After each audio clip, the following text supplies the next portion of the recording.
Don't worry about it. Hey, everybody. Welcome to a Release the Ape podcast, I guess, or getting the band back together. I've got Linson here, Mhm. Eric, John. They are the authors of a new book that's out in the last couple months. Oh man, my screen's blurred. I'm already screwing this up. Reviving Mission. Um, if you hadn't heard about it, we're going to talk a little bit about it today. Thank you, Eric. There's a much better picture of that.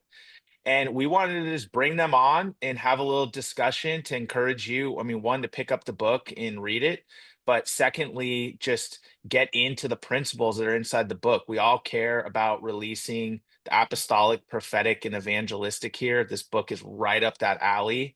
And I'm so excited for them to be able to share with you in a new and fresh way. So, hey guys, thanks for coming on today. Yeah, man. Yeah, Yeah, honored thanks, to be Bo. here. Thanks for having us. All Great to right, be so here. let's just keep this really simple. Like, tell us a little bit about the book. I mean, by way of introduction, the book has an incredible framework around mission. It talks about these four E's. Can you just bring us into that? Like, what are these four E's? Why did you want to write a whole book about it? Why is it helpful for mission? And how can it be encouraging for our Release the Ape community? So, John, why don't you kick us off? Yeah. So it's great to be here. The four E's are basically like a durable pattern of simple mission from the life of Jesus that as we thought about like what we wanted to say in this moment, it's like, well, it does feel like we've turned a corner into a new kind of missional age, right? A lot of the original posts from Release the Ape like a decade or so ago, we still really believe a lot of those things, but we're also in a new kind of moment. We're in a new kind of season right here, and we felt like there's a new way for mission that we wanted to try to articulate. In some ways, we felt like mission needed to be revived in this new moment. Our conceptions of mission needed to be revived, and so, but we think the new way is actually an old way. It's a return to the way of Jesus. And so the four E's are encountering God, exploring for what God is already doing, empowering the people that we find, and then establishing rhythms or habits that enable us to actually build resilient communities over the long haul. And it's a pattern that we discovered a long time ago. I don't think we actually created it. We actually like kind of happened upon it. But then it's a pattern that once you see it, you kind of can't unsee it. And you see it everywhere in Jesus, in the life of his disciples, the early church, and in the missionary journeys of Paul. And we felt like it had something to say to our cultural moment in this space as we're now in the 2020s and our missional context has really shifted and changed. And so, yeah. Okay. So, Linson, what compels you with the four E's? Like, what have you loved about it as you've been thinking about it, writing about it? What's been helpful for those in your mind, and like what inspires you about it? Yeah, I mean, for me, I feel like we've talked a lot about, you know, mission before, and there's a lot of how-to manuals and guides out there, which are good, and I like those things, and I like making things simple and actionable. But, over time, you want something a little deeper than that. And what happened with Reviving Mission is we sought to make the four E's a framework that people can take action on. But as we dive deeper into it, we realized it was not just stuff that we did, but it was shaping like who we were as people. Yep. And so like fundamentally, like there were some values that were being like brought out. Like why wouldn't someone want to do the four E's, or what's wrong with society that we're not seeing it? And that made us think about culture and who we are and what's out there is actually inside of us. And so that also started to be unearthed. So it was almost like a formational piece. And so Yep. it's not just like we're going out there as activists, but we're also thinking about who we're becoming. Um, and then on another level, it started to make us like wonder about who God was. So it started to shape our theology. And so there was like this mysterious part of the four E's. We were wondering, it's sourced in the person of God.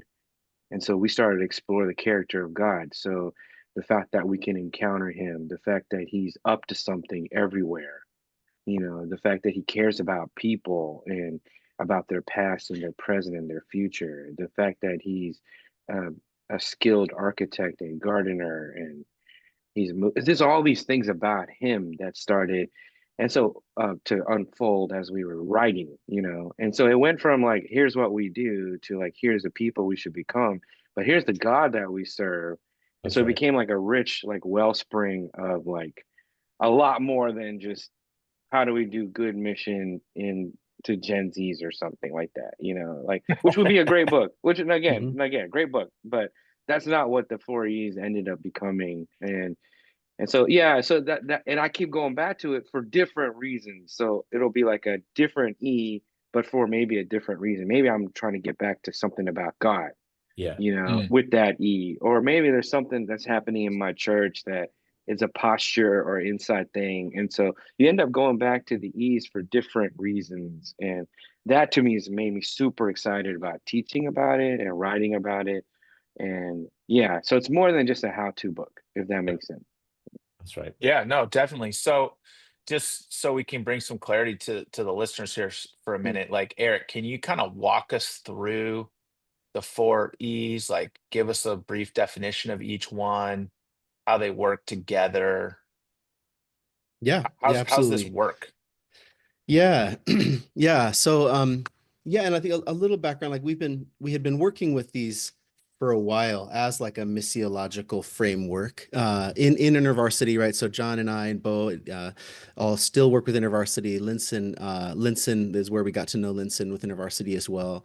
Um, and when we first like I think set out, or when we first started, I don't know, when we first articulated the four E's, we were looking for um, a less like professional centric, right? A less like staff centric model of ministry. What is a model of ministry that's not dependent on putting a full time, fully funded missionary on each campus, right? Or like having a bigger church team or anything like that. What is a model for ministry that really empowers people to participate in mission? And interviewed a bunch of people, right? Some folks from back in the day with InterVarsity when it was like, I'll take this state, you take that state, and we don't have many people. All we have is empowering students. Learned from some great folks around the world. So some of the Mm. leaders of the International Fellowship of Evangelical Student Movements in Africa that are having larger ministries than InterVarsity USA with 40 staff instead of 1,500 staff. And like, what are y'all doing differently? And we just saw a ton of patterns. And it kind of just it became really obvious when we started hearing the same kinds of phrases from people or the same kinds of stories that any of those folks the ministries they were leading always started from a place of encounter. They're Mm. calling to that place to plant here, to reach every campus in Colorado, or to reach to do this thing in this place. Started with an encounter with Jesus, where they felt called to do this thing, and they never left that, right? That wasn't just like step one and on to step two. It was like, and I kept encountering God, and that just became a foundation. And from that place, there was this expectation that God was moving, right? Because God's called me into this thing or called me to do this or into this place, he must be at work there, right? He's not sending me to a place he's not moving. And so there's this freedom and joy of exploring what God is already doing. That God doesn't send me here as the first person ever to go to this place or something like that, but to explore what God is already doing and what exploring often looks like, or what exploring what God is doing often looks like exploring for a person of peace, right? So if God is moving here, that he's put similar vision in other people, there's people that he's proactively working in their lives, and it becomes this joyful exploration to find people of peace and hear the stories of what God's doing in their lives. As we find those people, we empower them, right? It's not about putting ourselves in the middle, but Mm. empowering people right into the thing that God's calling them to do or into their network of relationships. Yeah, and there's ways we empower people, right? That it's with the posture of servanthood, that we serve them, we help meet practical needs for them to be able to fully thrive. And we don't just empower them with skills and strategies, though those are good and that's part of it, but we help them get connected to the actual source of power, the Holy Spirit. Um, yeah, and then yeah, that we establish rhythms, right? That it's not just one-on-one empowerment, not just a community, just asking the question of what God is doing here, but what kind of habits, what kind of structures, what kind of rhythms do we need to embody a life of following Jesus in this place and to see that actual habitat transformed or influenced by the habits of the people of God. So so yeah, so that's the four E's. You know, we as soon as we started hearing them from people, we look at scripture and we're like, oh, this is everywhere. This is in the Old Testament. This is what Jesus did. This is what Jesus' disciples did. This is what Paul and his friends did throughout the Roman Empire. So, so yeah, I think that, like Linson said, I think when it started, that really was informing for us the practices, right? Like, what do we do? How do we approach ministry in a more empowering way, less professional centric way? Um, but yeah, this time around we sat down to write the book. I think, I don't know about you guys, but I think for me, it sort of felt like, oh, this will write itself, right? Like we've been teaching this stuff for a few years now. Like let's put on paper the things we've been saying. And our first time getting together in person felt like we were hearing some really different things from God, some really fresh things from God, Yep. and we were hearing things come out of each other's mouths that we hadn't said or heard before.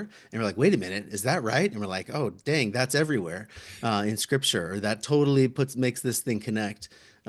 So I think it took on a little bit of a life of its own, but I think one of the things that feels new in this book for us, and I'll awkwardly hold up, this is our workbook. This is in here too, but it's at a bigger version here. So I'll hold up this one. But right, so we've got the four E's. Hmm.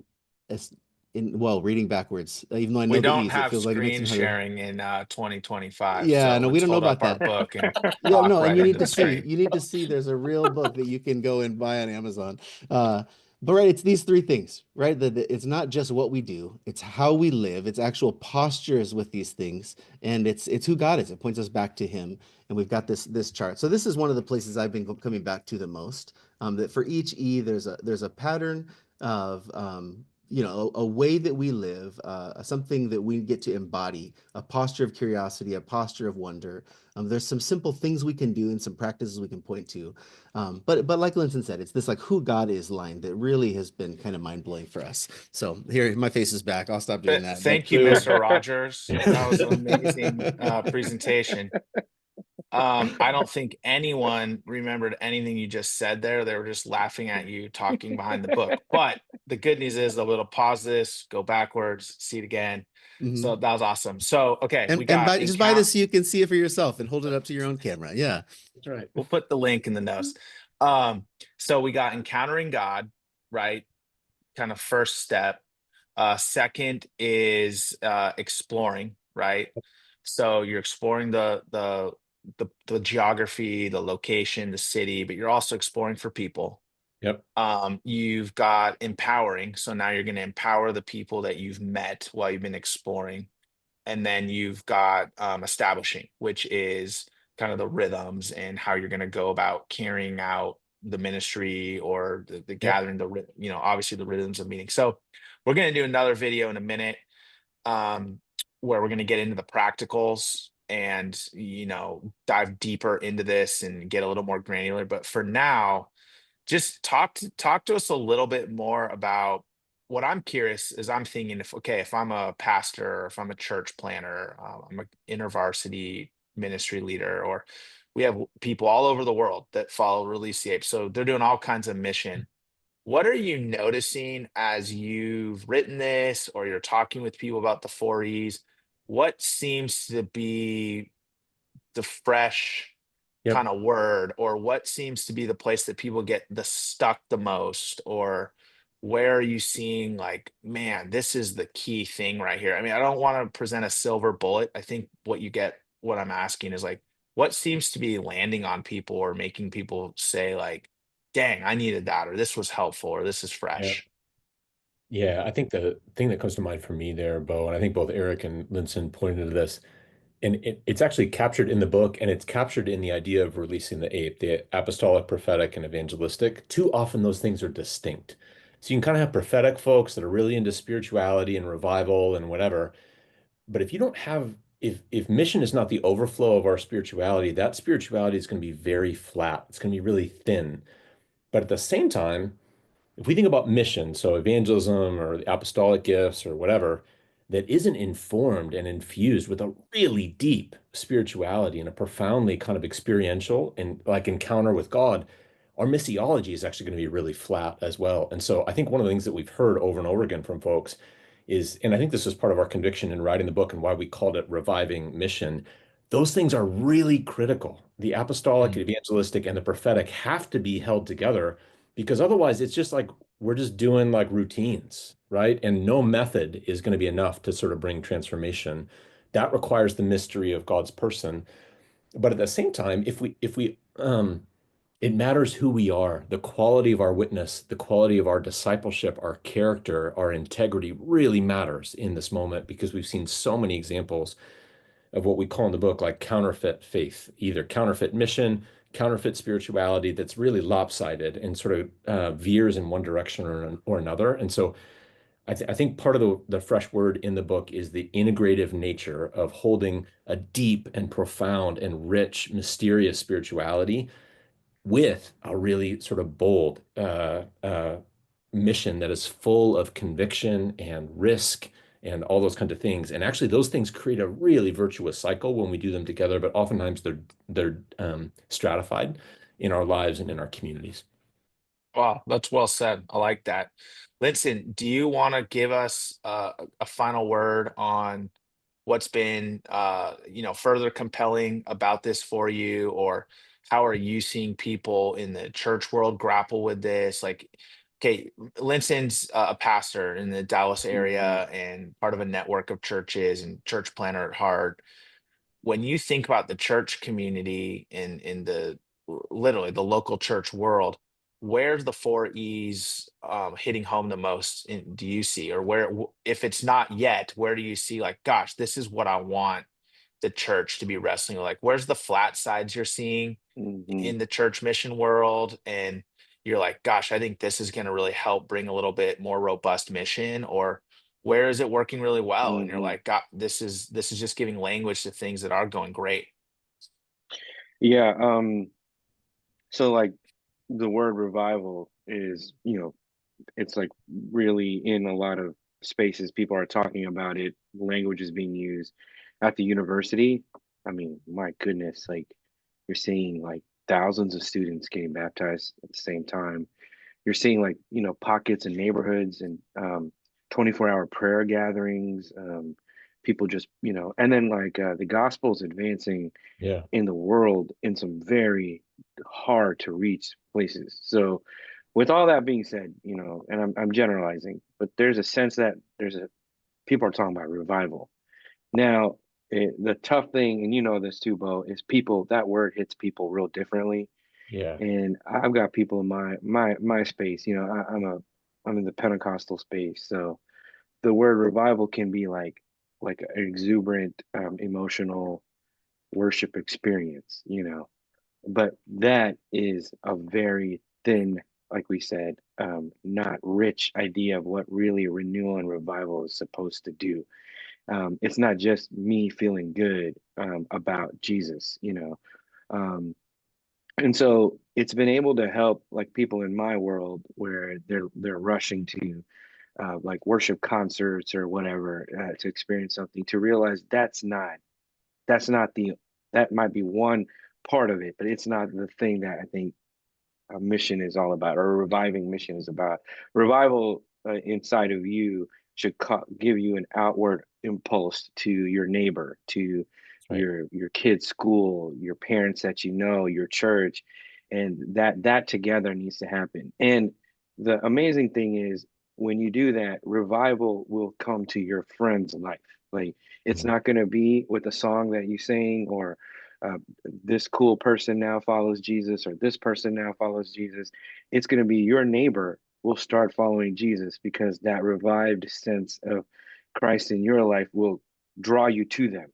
And when Yeah. you're talking to them, you facilitate an encounter with the living God, not with a personality, not with a movement, not with anything else. You're allowing them to meet and encounter the living God. And in that, like they are empowered by God, That's and right. then they go to someone else in your neighborhood or something, and that being able to witness that, you will begin to realize that uh, a fun experience is not enough. You start to realize that my whole neighborhood, my whole city, my whole campus can really have an encounter with the living God. And Amen. that I think is the kind of corrective pushback to kind of the experiential revival folks, but it's also a corrective to like the maybe the activists who are like John said, like, And we have a lot of those, and I love those people. I don't want them Yeah. to ever feel like they don't belong at the table. But when it's not like sourced in this gracious, loving, generous God, you know, Yeah. what we end up doing is we double down on the polarization that we're experiencing, versus and contempt and Yeah. cynicism, like versus being like, my God is so generous to me, and and and I can see that my activism needs to come out of that generosity, that beautiful spirit. And so I'm weary of like our church, moving into factions and things like that. But if we, like John was saying, if we can really understand this revival that I feel like this generation is going to experience, it's going to weave all these kind of people together, That's you right. know. And I think that's the corrective I'm seeing at the church level too. And it's really bringing people together. And John writes a beautiful chapter near the end. It's all about joy. I mean, you don't start to feel an obligation or a looming sense of like, I didn't do something today. You just feel like you are this rushing river of joy that's spreading throughout your city, you know. And I just want to get in the river, and I want to get all my friends in it, and Yeah. it's going to be amazing. And that feels different, you know what I'm saying? And like for the ape community, sometimes there was a stretch there, I would say the last couple of years, where it just felt like it was hard, man, Right. and Right. I think joy awaits us when we get this right, So that's the Mm. corrective, and that's what I'm seeing at the church level, Bo. I think that's what the 4 E's is helping us put into words, because words matter. Because if you just say revival, it could mean a lot of different things. So you got to explain it in a way, because then people get the fullness of it, and then they start acting it out in their life. Yeah, hope that Yeah. makes sense. Yeah. Yep. No, that's really good. So I think this is good for this session. I wanted to introduce the book and talk about the 4 E's and give some framework. You guys did a great job. You're getting me inspired. You're also smart.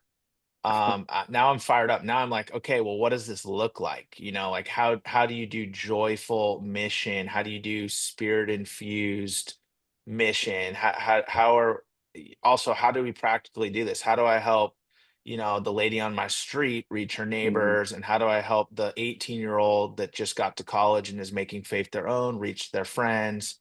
Yep. So that's what we're going to talk about next. We're going to get into a new episode. Let's get practical about it. I want to hear some of your best stories. I want to hear how this is actually working because you got me all fired up. But I'm like, okay, John, how do you do that? Linson, how are you seeing that happen? So let's talk about that next. Thanks for this. Everyone, go buy the book, Reviving Mission, get the workbook. I think Eric will start a new YouTube series of him holding it up and talking through page by page. And um, I see it in his future. So thanks everybody. Have a good one.